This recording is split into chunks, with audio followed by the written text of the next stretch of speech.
So yesterday I made a video talking about the arrest of a guy called Mahmoud Khalil. And when I talked about in that video, mostly was the infringement of his right to due process. Indeed, pretty exclusively, that's what I talked about. And I got really fucking heated in that video, right? Most people who know me online have never seen me the way that I was talking at the end of that video. That's not true of everyone who knows me online. Anyone who knew me well back when I used to drink, they've seen me way more heated than that. But still, for most people who know me online, they've never seen me talking about bottom-feeding fucking scum and traitor to the cause of freedom and all this shit. So why'd I get so heated in a video about due process? I mean, is due process the right that I normally holler about when I talk about rights? No, not directly, right? Normally I talk about trans rights, right to bear arms, shit like that, you know? But pretty infrequently do I say the words due process. So why did I get in such a fucking tizzy about due process in that last video? Well, here's the thing. In that video, I made a pretty good argument, I think a pretty fucking unassailable argument that due process rights are either for everybody or for nobody. Either everyone has them or no one does, right? And what I didn't get to in that video is a follow-up to that, a bit of a corollary to that, is that if you don't have the right to due process, you don't have any other right that you can't defend with your own violence. So, let's talk about why that is. First, we'll give an example of a right you can defend with your own violence. In some cases, your right to life. Someone's attacking you, trying to kill you, but they're weaker than you, and you're both unarmed. You don't need, due process doesn't come into it. You can defend your right to life with your own force of violence in that scenario. Okay, now what about if the attacker's way bigger than you, but you've got a 45? All right?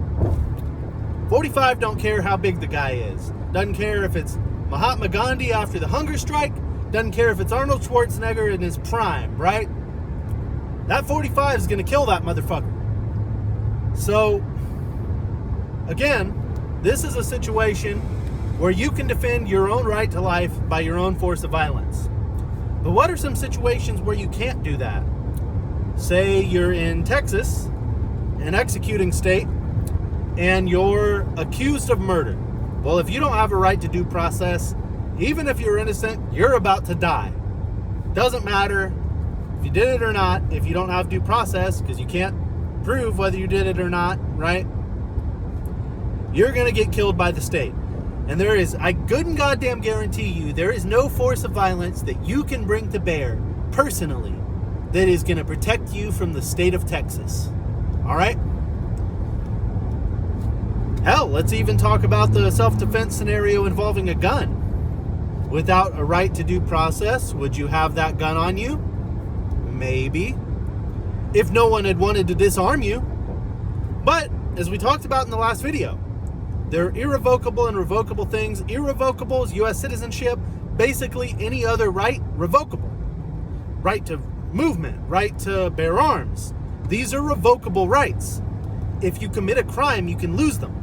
So if someone wants you disarmed and you don't have due process, all they've got to do is say that you did one of the crimes that permanently revokes your right to bear arms, and oops, now you don't have a 45 to deal with that big-ass attacker. So, and there are even temporary ways to lose your rights, like the right to bear arms. There's still a due process involved, but it's lessened, right?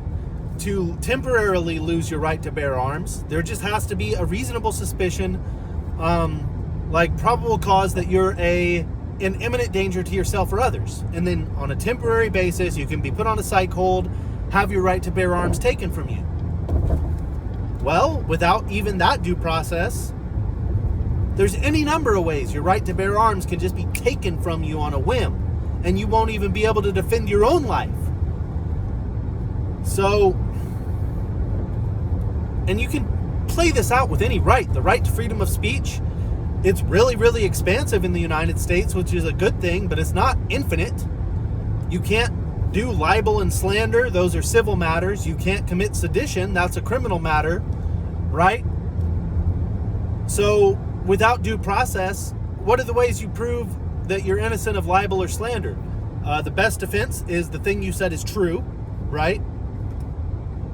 Without due process, you can't do a hearing to say that the thing that you said was true and to show that it was true.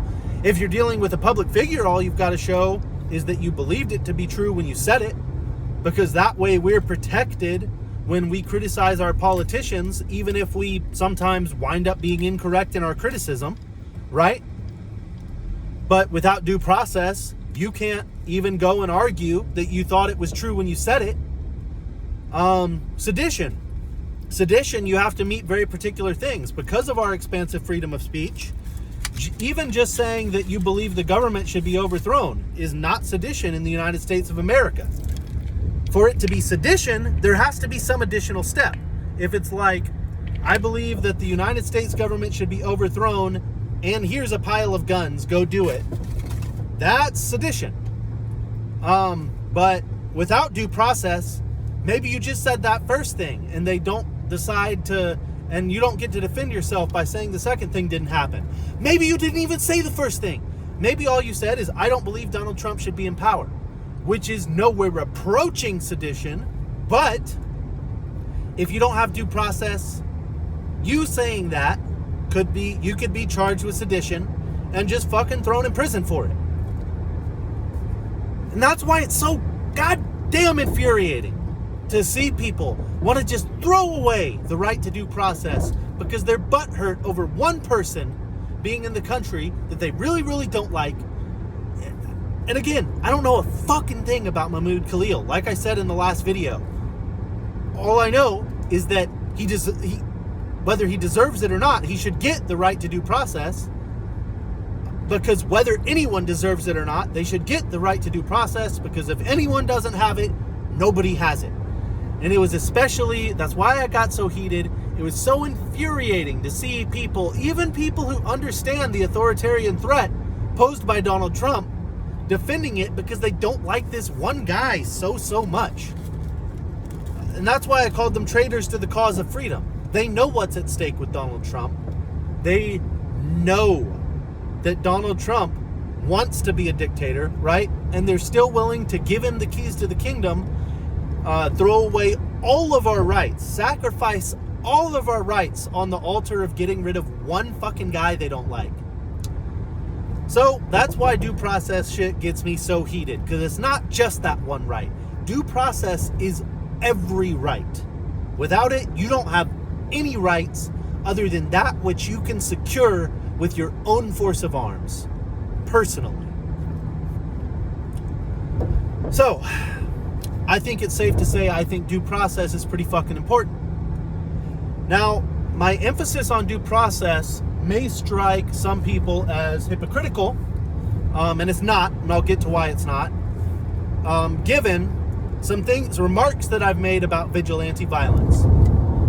And I'm going to talk about why a cohesive worldview that puts a premium on due process rights can still sometimes think that vigilante violence is morally acceptable. And the way that I'm going to start this conversation is I'm going to put a thought experiment, right? An example of a hypothetical vigilante.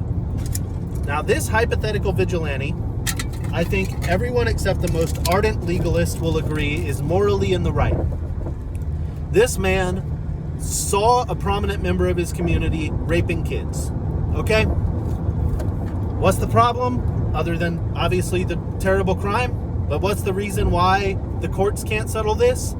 The guy who saw it, the witness, he has been convicted of perjury 3 times. No court will believe him. But he still tries to do the right thing, right? He goes to the cops. He goes to the courts. They all dismiss him. He doesn't have any physical proof. There's no physical proof to be found. Even if there was physical proof to be found, the cops wouldn't issue a search warrant based on this 3-time perjured man's word, right, of a prominent member of the community. That's not going to happen. So he sees it, sober as a bird, in his right mind, knows what he saw, knows it for sure. But because of his past, no one is going to listen to him. Justice will never be done, and this person will be free to keep hurting children. So what does he do? He takes a 45 and he blows the motherfucker's brains out. Now, I think all of us should agree that what he did is not just morally acceptable, but morally praiseworthy, commendable. And I would hope that this guy doesn't ever get caught. That I would hope that he gets away with it, right? This hypothetical vigilante. But if he is caught, what should we do? Should we slap him on the back, give him a medal? It's tempting, but no. We should charge him with murder. As fucked up as that is, that's what we need to do if he's caught. And here's why. If you let people kill people just because they say that they saw them do a really bad thing, even if that really happened, the law against murder no longer exists. Because everyone who does a murder will just say that they saw the person do a really bad thing that they wouldn't have been able to prove to the cops, right? So we have to charge him with murder. Now, for his sentencing, why he did it absolutely should be taken into account. I think that this hypothetical vigilante should be given the absolute minimum sentence for premeditated murder, but we have to charge him with the premeditated murder. We can't just not do it. So, because otherwise we create the opposite problem, right? If you get rid of due process, anyone can be accused of murder and go straight to prison. If you allow the morally perfect vigilante to go free, you destroy the murder law entirely. No one will ever get punished for committing a murder again, as long as the murderer is willing to lie and say that they saw this person do some egregious thing that they would have had no way to prove. So I think that this forms the basis of a totally coherent worldview, right? In which a premium is put on due process, but also sometimes, not often, most vigilante violence is just morally unacceptable. Most of the time it happens, right? But sometimes it's commendable, it's praiseworthy, it's the right thing to do. And I hope that when people do it, when it's the right thing to do, they're never caught. I hope they get away with it. But if they're caught, we have to charge them. Otherwise, the murder law doesn't exist anymore. Just like even the person who commits the most egregious of crime, no matter how bad it is, no matter how bad the thing they did was, we have to give them due process. Otherwise, we have to give them a trial before putting them in prison, because otherwise, anyone can be accused of anything at any time and go straight to prison for it. So, I think that just about covers my thoughts on due process when taken in conjunction with my last video. This just about covers my thoughts on due process and just about covers my thoughts on vigilante violence and how, while at first blush those things might seem contradictory, a premium on due process and sometimes thinking that vigilantism is morally commendable, they really aren't. As long as you're willing to charge the morally commendable vigilante with murder if they're caught. As much as it sucks to do that. So, that's about all I have to say about that.